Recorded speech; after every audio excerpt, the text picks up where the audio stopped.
पाकिस्तान और इंडिया के दरमियान होने वाली लड़ाई के बाद अब भारत के लिए बहुत ही ज्यादा जरूरी हो चुका है कि वो किसी 5th जन एयरक्राफ्ट की तरफ देखे और उसे अपनी एयरफोर्स में शामिल करे। इसलिए अब भारत की नजर या तो अमेरिकन F-35 की तरफ है या फिर रशियन Su-57 की तरफ है। ये दोनों ही 5th जनरेशन एयरक्राफ्ट हैं और इनकी जंगी सलाहियतें भी शानदार हैं। लेकिन जहां इंडिया अभी 5वीं जनरेशन फाइटर जेट्स को लेने का सोच ही रहा है, वहीं पर Pakistan 5th generation fighter jets को अपनी एयरफोर्स में शामिल करने का प्लान 1 साल पहले ही शुरू कर चुका था। इस वक्त जब ये वीडियो रिकॉर्ड हो रही है, पाकिस्तान एयरफोर्स के पायलट्स चाइना में एक 5th जनरेशन फाइटर जेट्स पर ट्रेनिंग शुरू कर चुके हैं और पाकिस्तान के ये पायलट्स तकरीबन पिछले 6 माह से चाइना में हैं और चाइना के J-35 जेट की ट्रेनिंग में आगे हैं। पाकिस्तान को ये J-35 साल 2028 तक मिलने का इम्कान था, लेकिन हालिया इंडिया और पाकिस्तान के दरमियान होने वाली लड़ाई के बाद चाइना की चेंगडू एयरक्राफ्ट इंडस्ट्री के शेयर्स आसमानों से बातें कर रहे हैं। 6 और 7 मई की शाम पाकिस्तान और इंडिया के दरमियान होने वाली जंगी जहाजों की लड़ाई में पाकिस्तान ने इंडिया को 1 साइडेड शिकस्त दी थी, जिसके बाद एक 6-0 का ट्रेंड भी चला।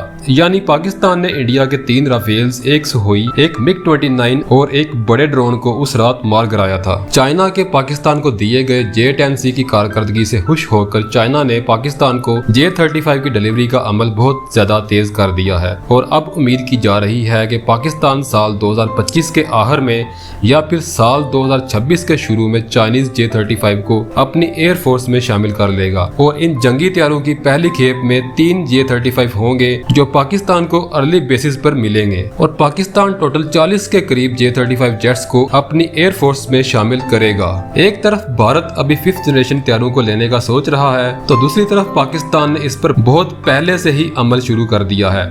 आज की डेट में भी अभी तक भारत की किसी भी मुल्क के साथ 5th जनरेशन फाइटर जेट्स की कोई भी डील नहीं हुई है। फॉर एग्जांपल भारत आज भी अगर किसी से डील कर ले तो उससे ये 5th जनरेशन एयरक्राफ्ट्स अपनी एयरफोर्स में शामिल करते करते भी सालों लग जाएंगे। इसमें कम से कम 6 साल और ज्यादा से ज्यादा 10 से 15 साल लग सकते हैं। वहीं पर पाकिस्तान साल 2026 के शुरू में 5th जनरेशन फाइटर जेट्स अपनी एयरफोर्स में शामिल कर चुका होगा। अगर आप हमारी इस वीडियो से किसी भी किस्म का कोई इख्तिलाफ रखते हैं तो अपनी राय का इजहार जरूर करें। अगर वीडियो अच्छी और इंफॉर्मेटिव लगी हो तो इसे लाइक करें और हमारे YouTube चैनल क्लैरिफाइड फैक्ट्स को सब्सक्राइब करें। मिलते हैं एक और नई इंफॉर्मेटिव वीडियो के साथ।